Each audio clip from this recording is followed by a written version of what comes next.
Dan sholat tarawih ini riwayat-riwayat yang sahih itu dikerjakan dengan 11. Dari Nabi SAW 11 dan sahabat-sahabat mengerjakan juga dengan 11 rakaat. Bisa dikerjakan dengan 2 kali, dikerjakan 2 rakaat 5 kali witirnya 1, atau 2 rakaat 4 kali witirnya 3. Dan untuk witir dikerjakan yang terbaik dengan 2 rakaat salam kemudian 1 rakaat salam. Kalau dikerjakan langsung 3 rakaat salam boleh. Tapi yang lebih kuat dengan 2-1 untuk witirnya. Jadi salat tarawih bisa dikerjakan di awal malam, bisa dikerjakan di tengah malam, bisa juga di akhir malam. Yang terbaik di akhir malam. Cuma tetap kita kerjakan berjamaah bersama imam di masjid. Dan orang yang sholat bersama imam akan ditulis seperti dia sholat semalam suntuk. Jadi man qama ma'al imami hatta yansarifa kutibalahu qiyamul lailatin. Barang siapa yang sholat bersama imam, sholat tarawih, maka akan ditulis seperti dia sholat semalam suntuk. Riwayat Imam Abu Daud dan yang lainnya. Ya, sholat tarawih dikerjakan dengan berjamaah dan yang terpenting khusyuknya dan tumanina.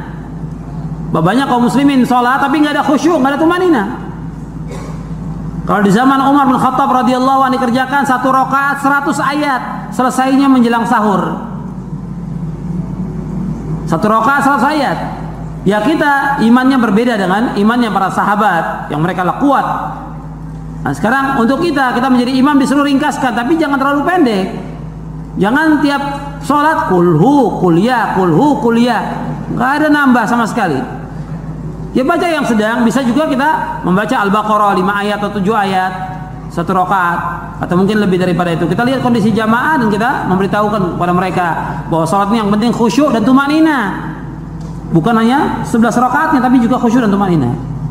Ada juga sebagian orang mengerjakan sholat tarawih dengan 23, dipaksakan 23 karena melihat para imam mengerjakan 23 kata mereka, tapi nggak ada khusyuk, nggak ada tumanina. Yang terbaik kita ikut contoh Nabi, wa khairul hadyi hadyu Muhammad sallallahu alaihi wasallam. Sebaik-baik petunjuk Nabi. Nabi mengerjakan 11, Umar radhiyallahu anhu mengerjakan 11, itu yang kita ikut. Jangan mengikuti banyaknya orang dan jangan mengikuti para imam. Yang kita ikut Rasulullah, contohnya Rasulullah. Uswah kita, qudwah kita, teladan kita Rasulullah sallallahu alaihi wasallam. Meskipun ada fatwa ulama yang membolehkan 20 rakaat, tapi kita ikut contoh Nabi.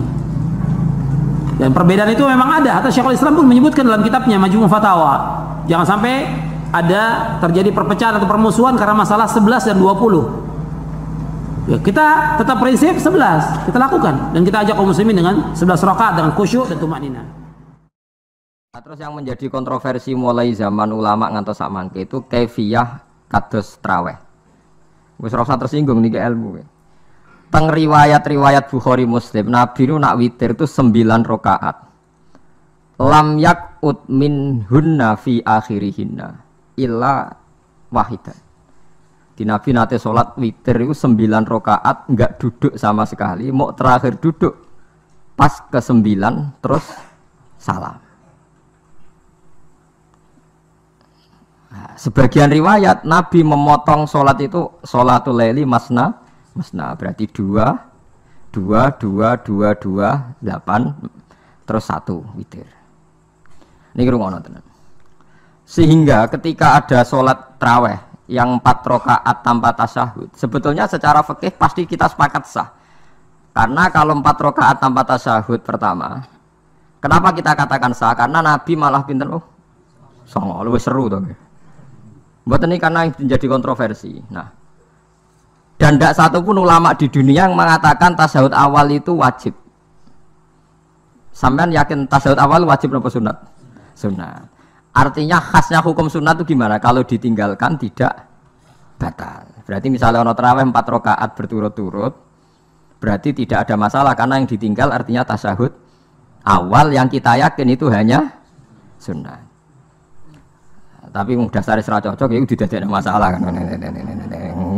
Dalile apa? Dalile ora cocok. Lah sing darani masalah padahal darani tasyahud awal iku sunat. Kowe salat zuhur tasyahud awal sunat atau wajib? Sunat. Nak sunat tuh khas ya, ditinggal batal ora? Mboten. Tapi nak sing ora cocok ya batal. Hukum ora cocok ora cocok. Mboten iki kula terangno. Nah, Tarawih itu yang kontroversi ini tentang kitab Majmu' karangan Imam Nawawi. Ya akal-akalane tiang-tiang niku. Kula nganti sakniki kan mboten nate ngimami, tapi nggih tak kandhani imam. Soale niat ngakali pangeran, tapi pangeran bakali ya ora kena. Ngeten, ini dawuh Imam Syafi'i. Tarawih itu kalau terakhir kan pinten? 3 rakaat ya. Kan 2 rakaat dulu. Lalu pas 2 rakaat itu pas witir, yang witir kok tarawih. Yang terakhir witir 3 rakaat itu 2 rakaat sampean niate witir napa-napa? Witir. Setelah 2 rakaat sampean salam ndak? Salam. Itu menjadi sholat teraneh di dunia. Karena kue muni witir tapi jumlahnya 2. Nah, itu sholat teraneh napa di dunia. Nah, terus sampean muni ngene, mboten Gus maksud kula niku 3 tapi lurus sih. Lah berarti kayak kudu nerangno pangeran, kudu kamu pangeran kayak penjelasan. Gusti ini 2 sementara loh, nanti ada. Karena jika Tuhan tidak kamu kasih penjelasan, akan aneh kan disebut witir tapi rakaatnya 2. Maka kamu harus niatnya Gusti ini cicilan witir. Nah, sehingga jangan kira engkau 2 tapi ini nanti 3. Nah, itu makanya setiap bilalnya atau matinya shollu sunnatan rakaataini minal witri. Jadi diumumkan sholatlah 2 rakaat tapi yang satu paket dengan cicilan witir. Nah, itu lucu. Karena Anda sekali bilang itu witir, berarti Anda bohong kan, nyatanya 2 rakaat. Tapi kritiknya Imam Syafi'i ini kan lucu. Imam Syafi'i yang imam kita tuh mengkritik, itu sholat aneh kalau begitu. Sholat tuh kalau sudah salam, itu dianggap sholat mustaqillah, sholat yang mandiri. Nggak bisa sholat kok bertakluk dengan sholat setelahnya. Sholat itu kalau sudah dimulai takbir, diakhiri salam, ya selesai. Dan menjadi sholat yang mandiri. Nggak bisa sholat yang mandiri nih, engkau nasibku ngenteni yang satu itu iso sholat nanti selesai yo selesai. Sebab itu seharusnya witir agak resiko ya orang rakaat langsung tasahud awal engkau terus tambah 1 rakaat kados mirip maghrib lah, mirip apa maghrib. Tapi itu kan masalahnya tidak populer juga. Nah itu akhirnya diakali wa shollu sunatan minal witri nggih. Temriki ono minal witri kan. Itu kalau diterjemahkan sholatlah kalian paket witir tapi ganjil sih, paket witir tapi genep sih, tapi ini sementara Gusti tapi kita masih bingung